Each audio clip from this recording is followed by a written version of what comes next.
The season's not over, and it's not Christmas yet, but we've got a list. We're going to be checking in a few times, and the Guardians are going to be doing something they haven't done in over 10 years, possibly searching for a new manager. A couple teams are going to be searching for new leadership this offseason, it seems like. We're going to get to all that today on Locked On Guardians. You are Locked On Guardians, your daily podcast on the Cleveland Guardians, part of the Locked On Podcast Network, your team every day.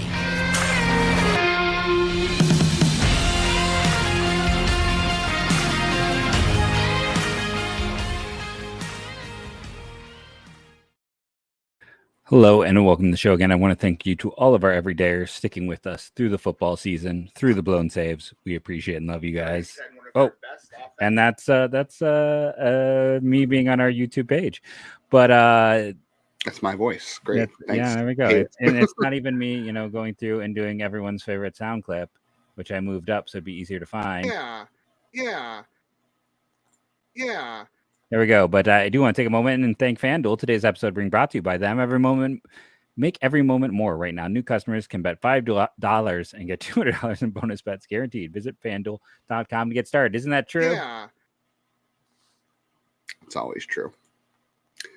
All right. Well, time is of the essence today. Yes. We've got a new outlet for our show coming next week, so we have to be mindful of our time and be right at 30 minutes from now on because there's a new avenue for you to watch us.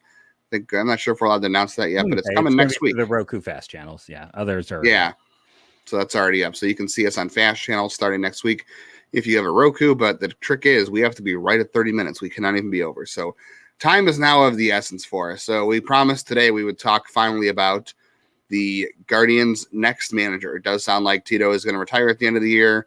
He hasn't come out and said it yet, but I think everybody is assuming at this point that is going to be the case. So we're going to do this in kind of a methodical order here. We're going to talk about the internal candidates. We're going to talk about guys who have Cleveland ties that might make sense, at least worth talking about. We'll talk about some long tie. It's got a picture of some stuff. Oh, I don't have that tie. I don't think I do. I only have a Cavs tie. I don't think I have a Guardians or Indians tie. No. I do have a Cavs one. I wore it for an interview, and I interviewed for a job with the Cavs out of college just to try to be cool. It didn't work, by the way. So internal options, external, long shots, guys we're not really sure about, guys we definitely don't think are happening that people are asking about, maybe some under the radar names. So we're going to try to go through this kind of section by section today. And if time allows, we'll talk about the Red Sox decisions and how that impacts Cleveland. They fired their Chaim Bloom, their president of baseball operations today. And there's a whole lot of speculation there. If we don't get to that, we might do a little bonus segment live after we finish up the manager talk. All right, so we agreed to start with the internal options, Jeff. So for reference, Terry Francona is 64. He'll be 65, I think, in April. So I think Cleveland's going to try to go younger than Tito, I'm pretty sure. Anyway, the one people are going to ask about is Sandy Alomar. They're going to ask about Carl Willis. There's going to be asking about DeMarlo Hale and Mike Sarbaugh. Those are the major league coaches on the staff that are mentioned the most. Obviously, Sandy Alomar gets the most, draws the most questions, or at least people. It's always interesting. He is probably, hot take incoming, the most overrated Indians player of my lifetime because he was always hurt. Like, go look at the data. Yeah. Most of the years him, it's like, no, Jesse Levis actually caught most of the games, I think, in 94. Maybe it was Tony Pena. It's like he had 97 was amazing. Don't get me wrong, but it's like that was about it. He only eclipsed 100 games like 3 times in his career, maybe 4 times at Cleveland. It's interesting that he is like one of the most loved guys. Well, he was here. Catcher. I know he's here forever, and that 97 season is one of the greatest seasons. Period. Not just by a catcher, but when he had that chance during the 2020 season, it was ugly. And he hasn't really been a serious candidate for outside teams since that year as well. And I think he settled into his position. I think he feels comfortable in it. I think he is a non-candidate. I think most of the people that bring him up are just ones who think that because he was here in the 90s, he would be a good fit. And he's a catcher. And he's a catcher. I don't think there's a lot more to it. People just want to see him because he's a name that they know, and this is a bad way to look at it. Yeah, he hasn't had an interview in quite some time with another team or another organization. And, you might say, well, maybe he's waiting for Tito to retire.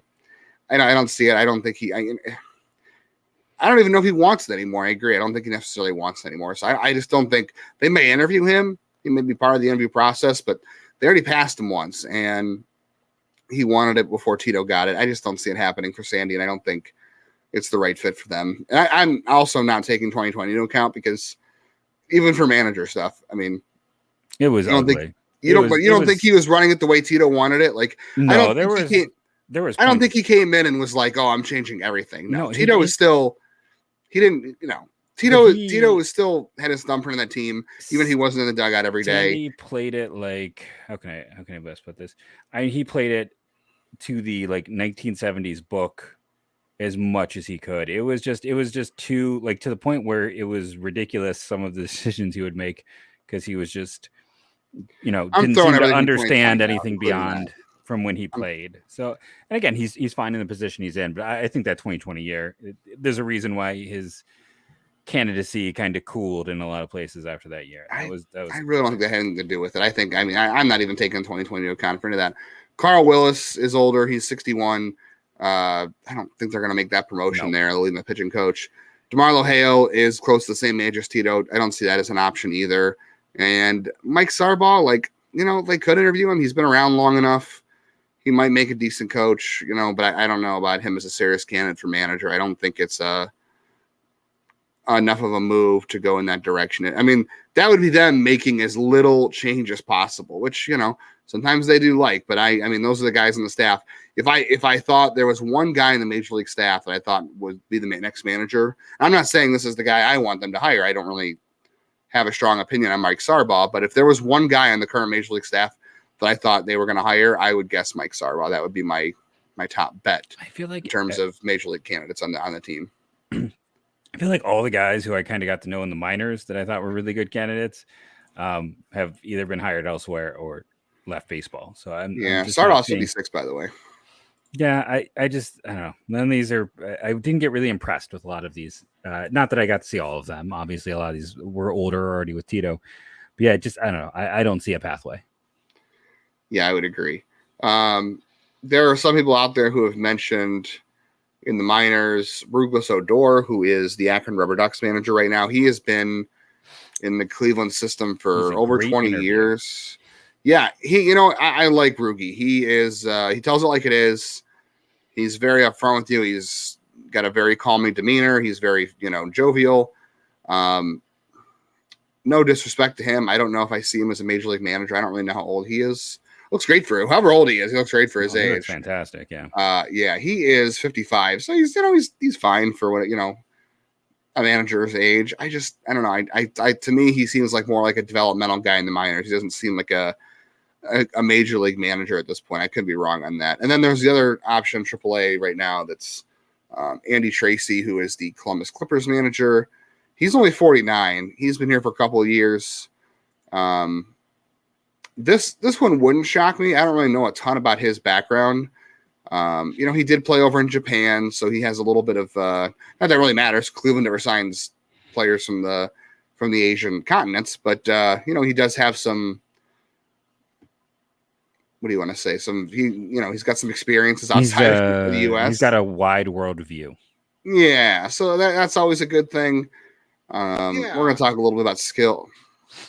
Yeah, we're going to talk about skills and kind of things that we think that the qualities that the next manager should have. I don't know. Maybe Tracy's an internal candidate. Maybe they'll interview him. I'm not sure. He's high on my list. I think when we come back I think we should break this up, do a tease here, come back from the first break, because we have not talked about who I think both of us agree is maybe the best internal candidate. We haven't talked about some of those guys with ties yet to the organization. And listen, I'm saying minor league guys I think are both good fits. And then we're going to talk about some Cleveland ties. And we've also got my guy. I'm going to save my guy for close to the end because I think this is the best candidate no one's talking about. Put that out there. Yeah, it is an interesting one. You want to stay to the end to hear Jeff's candidate because it is an interesting name. So stick around for that.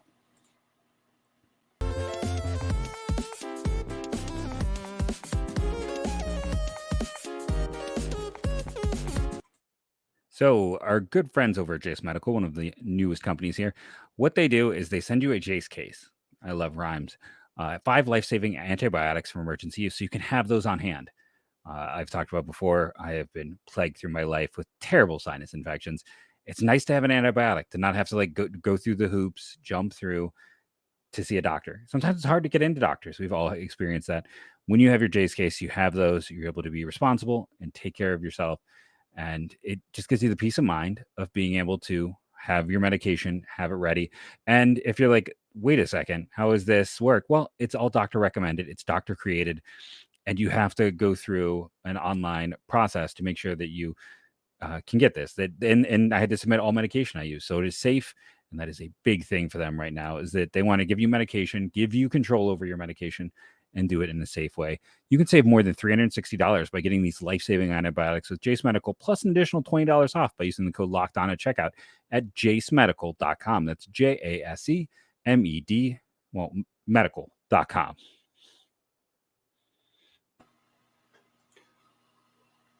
Guardians back at home Friday hosting the Texas Rangers. That is a 7:10 start. You're probably going to a high school football game on Friday or doing something else, but you can also, I'm sorry, it's a 6:10 start on Friday night. You can, it is 7:10. I lied. It's 7:10. It's definitely 6:10 my time. 6:10 Central and 3:10 Hawaiian time. Yuma. No matter where you are, listen to the game on your SiriusXM app. Just search Guardians.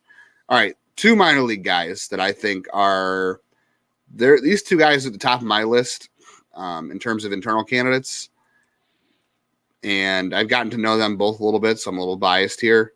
The first one is Luke Carlin. Luke Carlin was the captain's manager for a couple of years. He was Mahoning Valley. He didn't move up after that. So he became a roving catching instructor in the organization. But I can tell you, Carlin has a lot of qualities that are similar to Francona in terms of communication, development skills. He knows analytics and data. He showed a good understanding of that in Lake County, whether it was breaking it down to players, even breaking it down to media, just talking about some advanced concepts. So he's got a good feel for both sides of those things. And he's a former catcher as well. And he's a good internal candidate. The other guy internally for me is Greg DeCenzo. So Greg DeCenzo was the captain's manager for 2 years. And all of a sudden this year became the Clippers bench coach. So I thought that was interesting. DeCenzo did a great job working with a lot of guys in Lake County that are up in the majors already. Like he's worked with Rocchio, he's worked with Will Brennan, he's worked with all the pitchers, Bybee, Allen, Williams. He's been with a lot of these young guys. So he already has a relationship with a lot of the young core of this Guardians team. I don't know, his background. He was a college coach. He's kind of new to this, but he's moved very quickly. And I will also say he is close with Guardians Director of Player Development, Rob DeCenzo. Rob Serfolio. You're making them related there. I pulled a U. I spliced the names together. Yeah. Rob Serfolio. He was a Holy Cross coach for 11 years, right? Yeah, he was at Holy Cross, and DeCenzo tried to recruit Rob Serfolio when he was a college baseball player to Holy Cross, and they got to know each other from there. So there's a bit of a tie there in case Serfolio ever moves up and DeCenzo ends up being his guy, because Serfolio could be moving up pretty soon for, based on what's going on. So those are kind of my two top internal candidates right now, just internal. Yeah. And I got to jump in on Luke Carlin. I worked with a teacher a few years ago whose husband was a professional baseball player, bounced around a bit. And we both separately knew Luke Carlin, and we both separately talked about how he was a rising star. It was a feeling, almost immediately that when he hit the ground, he hit it running. He was really impressive. For him, it was his buddy that he got to know in the minors and really liked, but talked about, he was always just this great rock of a teammate and everything else. I wouldn't be shocked if he is one of those players who ends up on the coaching staff next year. I wouldn't be surprised if there is some degree of turnover with the new manager in place. But he is someone I think they're going to find a way to keep moving through the system. The one thing I do like, I know especially coaching at Holy Cross is an entirely different baseball in the Patriot League, but that head coach experience I think is a really good thing. And, he was held in very, very high regard in that part of the country. So I think those agreed are your top two candidates. Yeah, at least from the internal aspect, I think DeCenzo having he's only 47, even though he had 11 years as a head coach. He's still only 47. Yeah. And I think DeCenzo having a relationship already, helping to develop a lot of guys who have come through the system in the last several years, kind of makes an impact there. To a degree too. Yes, Carlin too. Carlin's seen a lot of these guys. Bo Naylor, he was Bo Naylor's manager in Lake County, so there's a lot of that too. Okay, guys with Cleveland ties, not ties, but guys with Cleveland ties. Your candidate fits with this. I don't know if you want to mention him here. I think you maybe want to save him to the end. Save him. We'll go through everyone else. Okay. The top guy on my list. This is not necessarily like I think it's going to happen, but for me, this would be my top guy who has ties to Cleveland. How about Mike Napoli? Mike Napoli has been the first base coach for the Cubs, or he's been on the Cubs coaching staff for 2 years now with David Ross, the trader, working with the team that beat him in the World Series when he was here. But Mike Napoli, a Tito favorite. We haven't talked about this yet, but I think it's worth asking, how much influence is Tito going to have over the new manager? Because I would not be shocked if Guardians leadership at least asks for his input here. I'm not saying he's going to be able to pick handpick the next manager to succeed him, but I do think they will at least get his input on who they think should be a candidate. And I think Mike Napoli fits into that conversation. And let's remember, Mike Napoli and Jose Ramirez were best friends. I don't know if Napoli knows Spanish. That's something else we should talk about, is should the next manager be bilingual? I don't know if Napoli knows Spanish. It does help. I don't know if he knows Spanish, but remember, Napoli and Jose found a way to connect when he was here. It makes it interesting, but I think that shows Napoli is able to connect with anybody.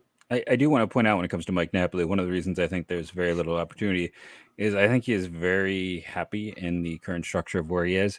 And he is such a fan of Chicago. He did buy a nearly $3 million home. Now, Mike Napoli made okay money, but that's a significant investment for a guy who was never a star in his time. So I understand you can live in one place and work in another. And one of the other candidates we'll talk about, works in Atlanta and lives in Kansas. But, he might just, sometimes it's harder to get those guys on the move.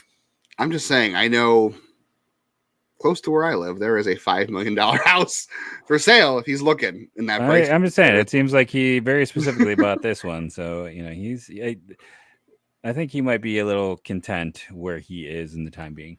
But let's keep going. All right. You have anybody else I can throw, Mark Budzinski out there, who's a former minor league manager. He's with Toronto. Matt Blake is someone that I'm kind of intrigued by, just because, how good he was when he was here, the importance of the role they gave him. And then, you can already see the probably didn't want to lose him. Yeah, you can see the dividends that he paid for the Yankees. They're not great this year, but the pitching has been better than one can expect for all of their injuries. And a lot of guys, like I know Nestor Cortez has been hurt most this year, but I don't think it's a surprise. Around. Yeah, I think you can pretty much lay that career turning around at the feet of Matt Blake. I think he is one of those, and I know people are going to talk about Kevin Cash. He's in the long shots. We'll get to that in a bit. But, we will get to Kevin Cash, yes. But Matt Blake is one of those guys that I did want to at least bring up, because of he's smart, he's been successful, and I think he's just going to keep moving up chains. Yeah, I think that's a guy they really didn't want to lose. So I think he's a guy who, though, they should at least consider. I'm just going to throw a bunch of names out there, and you can kind of give me a thumbs up or thumbs down if you want to dig in on anybody specific here. I've got Josh Bard on my list, former Cleveland catcher, who's been a bullpen coach with the Dodgers now twice, the Yankees. There's Ruben Niepola, who they didn't want to lose. Although the Padres pitching this year has been kind of rough, but that's maybe not his fault. I have Dave Wallace on my list. Dave Wallace was a minor league manager for the organization. I loved Wally when he was here. Like he was. Yeah, we both loved Wally. I think if he was. He's not even part of he's the he's out of the organization. He's out of baseball, but I think he was on track to be that. He was on track to be that, and now he's been out. There's Louis Rivera, who is the Blue Jays third base coach. He was the first ever captain's manager. I think that's probably a long shot. He's 61. I threw Matt Williams on there. He's got past manager experience. He's got Cleveland ties. Obviously, he played here. Forced his way out of Cleveland. Doesn't want to come back. Yeah, and things did not end well for him in Washington, so I think he's probably off the list. Yes. I have Shelley Duncan on here. Shelley Duncan, I've seen some interviews with him in terms of talking about communicating data and analytics and managing that way to players. I find his candidacy very interesting because I think he has a good mix of communication skills and new age concepts, I think make him an interesting candidate. He's in AAA with the Yankees right now. So you can, give him a little credit for who he's managed on the Yankees staff. And then here's the last couple names I have with Cleveland ties. Sal Pisano. He played here briefly. I think a lot of people think he's got a future. He could be a future manager. Mike Redmond played here very briefly. So this is a stretch. Yeah, catcher. He managed in Miami for a little bit. I don't think things went bad for him. He just, didn't end well. Kevin Seitzer is a guy we want to talk about, and I'm gonna throw this on here when we go to break. But I'm throwing Jim Thome on the list, not because I think it's going to happen, but he has expressed interest in managing, and I don't really know if he would be a good candidate. Truthfully, we just don't know. He is currently in a consulting role or some kind of special advisor to the White Sox GM. His kid graduates. I think that's so his son Landon is a 2026 high school graduate. So I don't think he is going to manage before his son graduates high school, but I'm throwing him on the list because selfishly, Jim Thome is the reason I love baseball, and that'd be a lot of fun. I don't know if he'd be a great candidate, but can't deny that'd be a lot of fun. No, I agree. That's, I'm with you. Thome would be fun. I just think you got to kind of wait. But yeah, other than that, I don't have too many other ones to add. So I think we go to break, come back, talk our long shots, talk about some of the other, talk about my fun guy. And yeah, be right back.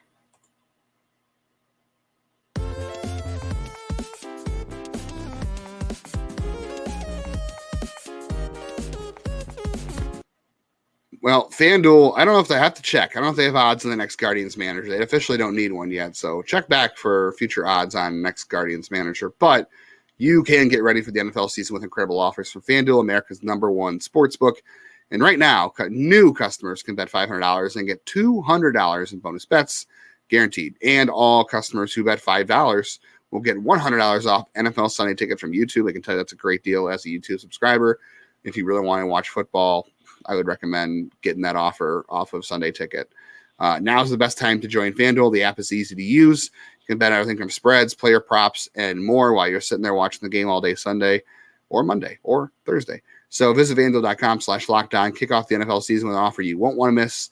FanDuel, an official partner of the NFL. Guardians host the Rangers Friday night for a 3-game set. The Rangers desperately clinging to playoff life.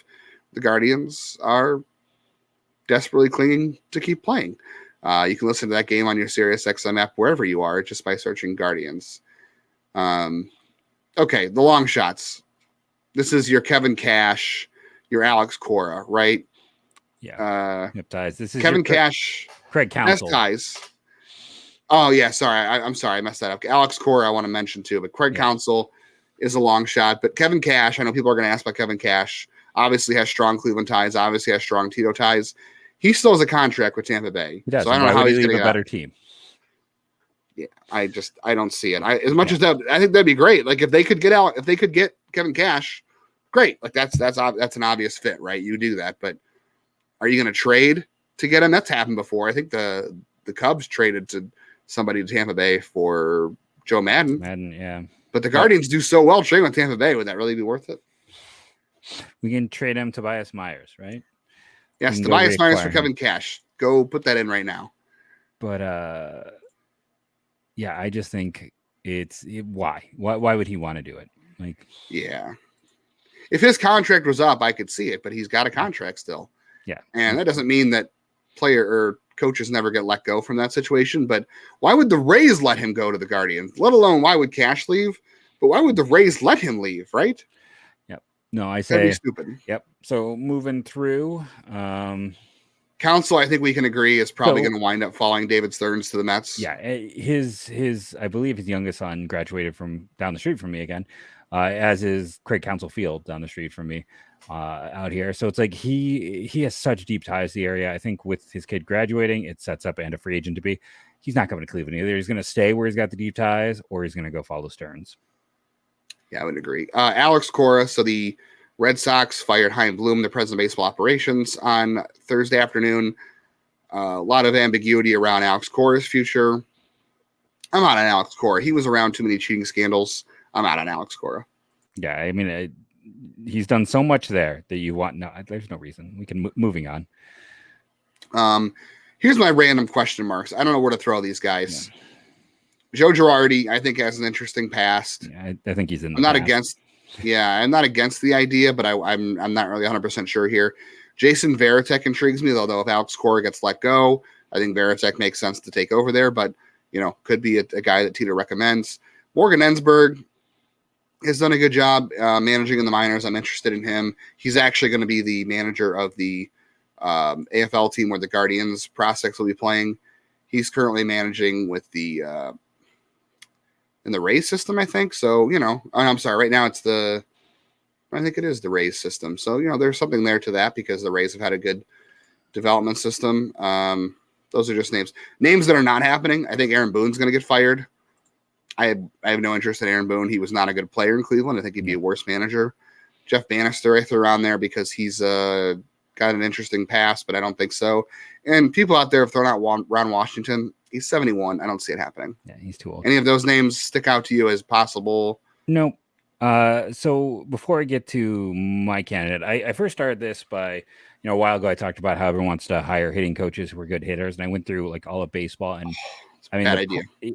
Basically the best primary hitting coach who amongst hitting coaches, Kevin Seitzer. And by the way, Kevin Seitzer was fired 3 times before he landed in Atlanta, and this worked out. This was a series of failing. And he's doing a great job in Atlanta.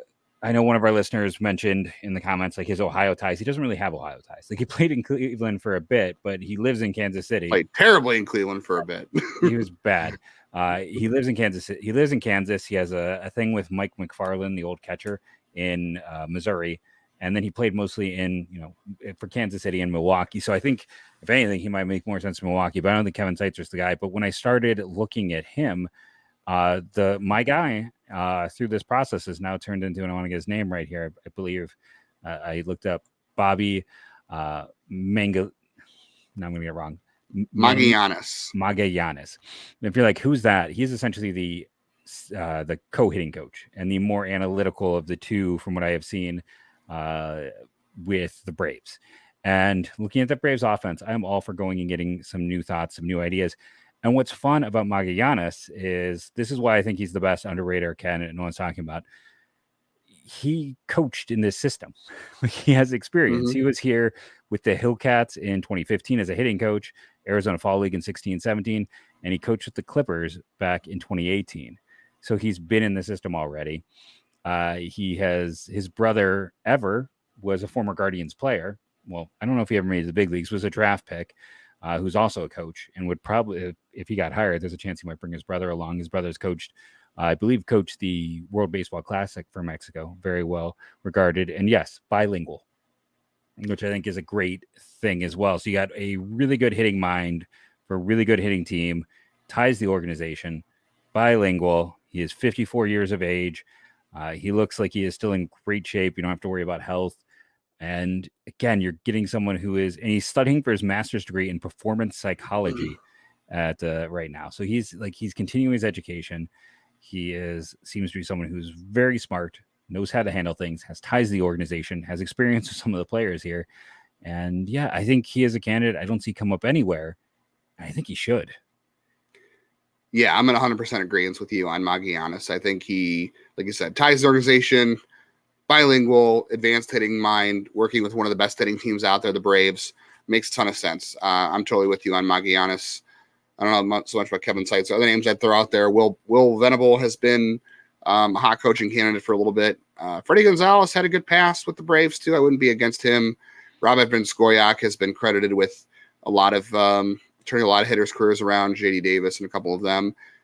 Jake Hurst from the Yankees system, he has been their hitting coach in the minors, also has a background in physiology, and I think he's done a great job with their hitters as well. Just some other names to go out there. But yeah, I'm with you. Magallanes to me is the most interesting name, not on the Mike Napoli, Greg DeCenzo, Luke Carlin list. Yeah. So, let us know what you think below. Is that a fun one? Is that a surprise? We appreciate all the feedback.